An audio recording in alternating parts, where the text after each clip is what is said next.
October 30th, 2024. Introduction. Nothing makes American Christians overthink quite like a presidential election. As the next one is less than a week away, some of us are awaiting it with more anxiety than Abraham as he led Isaac to the altar. But for many, this is not for fear of who might win. It's for fear of who they'll vote for, or not vote for. On the other side of this whirling coin are the Christians who won't think about it past their bumper sticker, which may as well be a pillow. It reminds them that no matter who is president, Jesus is king, and therefore it's no big deal who they vote for. Or don't vote for. What these two camps have in common is their disdain for the two-party establishment and the scalawags it tends to nominate. And to be sure, this is a predicament we should all want to see resolved at some point. But it raises categorical questions when Christians treat their trip to the polls like Haman's parading of Mordecai through the streets, and their vote like his shouts of, "Thus shall it be done to the man whom the king delights to honor." Just a passing through.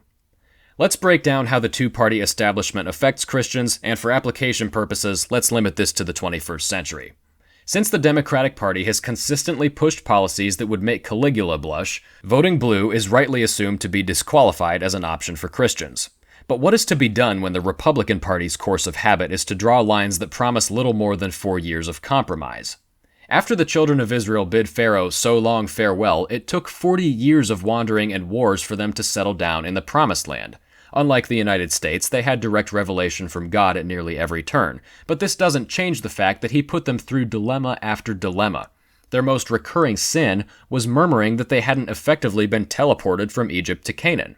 Numbers 16:14. Moreover, you have not brought us into a land flowing with milk and honey, nor given us inheritance of fields and vineyards. Will you put out the eyes of these men? We will not come up.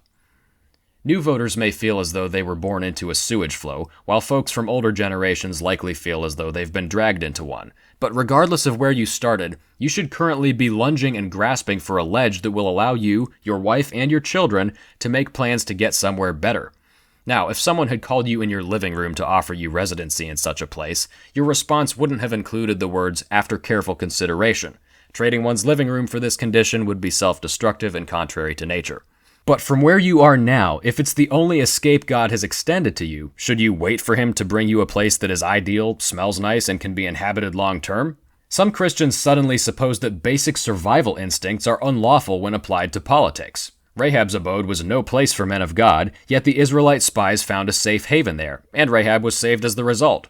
Isaiah worked with King Cyrus, Jeremiah worked with King Zedekiah, and time would fail me to tell of all the other Old Testament prophets who allied with pagan rulers for the interest of Israel. The different political systems notwithstanding, there is a strong biblical precedent for accepting assistance from wicked people. Another stumbling block is the fake sin of realism. Being realistic does not necessarily mean we are failing to trust God. It can mean we trust him so much that we are willing to make the best of the means he has put before us, even if the desired proportion of improvement is not yet in sight. This is how it works. God gives us goals and he gives us means, but he rarely gives us all the means at once. We are never going to make it in one reach, so we must keep reaching at different leverages no matter how sore our arms get. One small vote, one giant leap. Now would be a good time for me to clarify that I'm not saying the solution is to vote Republican. If all we do is crawl out of our shells to vote every 4 years and take no action the rest of the time, the result will just be a slower collapse. What voting Republican does is give Christian leaders a chance to take action. A pliable traditionalist is easier to reason with than an ironclad neo-Marxist, so take advantage of this and do so transparently and unapologetically. Perhaps I hear someone contending that a corrupt system cannot be changed from the inside, but it's not that simple in either direction. If one person fights from the inside and another from the outside, and they both use lawful, effective means in accordance with how God has placed and equipped them, how can one presume to tell the other that God will not use him? Some Christians will affirm this in theory, but apply it to means that have been proven ineffective. Lest I be misunderstood, I would have no problem voting for a third-party or independent candidate under the right circumstances. At the very least, this would require the breakthrough of an organized movement posing an ample threat to the two-party establishment that could be statistically proven and relied upon. Since this has not happened, such voters are staking the future of our country upon a miracle they are in no position to declare. Does this require us to be pragmatists or incrementalists? Not in identity, but we shouldn't be afraid of these strategies when they are used lawfully. In its purest form, a presidential vote is a private motion to use a specific person, usually an elite stranger, for a specific outcome, for a specific length of time. Taking this personally misses the point entirely. Prudence and morale demand we give the bulk of our consideration to the outcome, not the individual. The reason I won't vote for Kamala Harris is not because she isn't holy enough. This is not unrelated, but the ultimate reason is because she would actively increase the state of evil in our nation. Were I voting for a Christian magistrate in a biblical nation, the application of this would be different by means of too many variables to count, but the principle would still be the same. Proverbs 27:12. A prudent man foresees evil and hides himself, the simple pass on and are punished.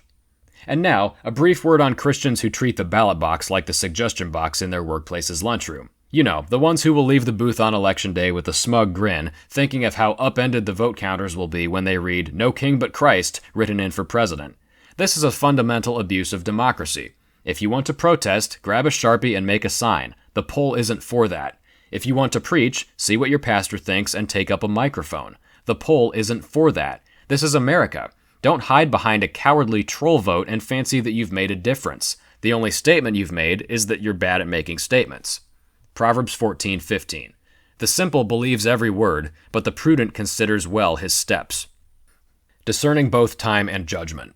Dear Christian voter, do not bind your conscience with the charge of voting for no one but the most refined specimen of politician. It is vanity to pore over each one day and night, attempting to calculate the most precise balance of intentions and competence. Even if you could vote for King David, you still may find that he would eventually disappoint you. So stick to what you know and vote with patience. Proverbs 21:1. The king's heart is in the hand of the Lord. Like the rivers of water, he turns it wherever he wishes. Remember also that there is no enemy greater than hypocrisy. Donald Trump has never publicly made a profession of faith, and if elected again, will not build a great new Christendom. That is true enough. But Barack Obama insisted that he was a Christian while robustly advancing DNC abominations. Obama's vice president, Joe Biden, has been in office for the past 4 years, and now Biden's vice president, Kamala Harris, is running. Last week, when Christians at her rally shouted Jesus is King and Christ is Lord, she told them they were at the wrong rally.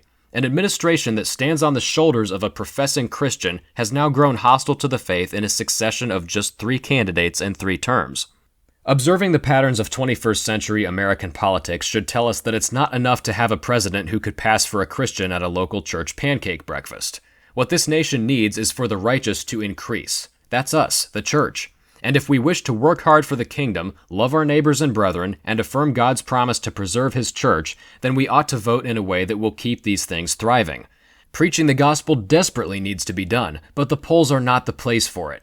God has given us an abundance of good places to preach. Let's use the polls to keep it that way.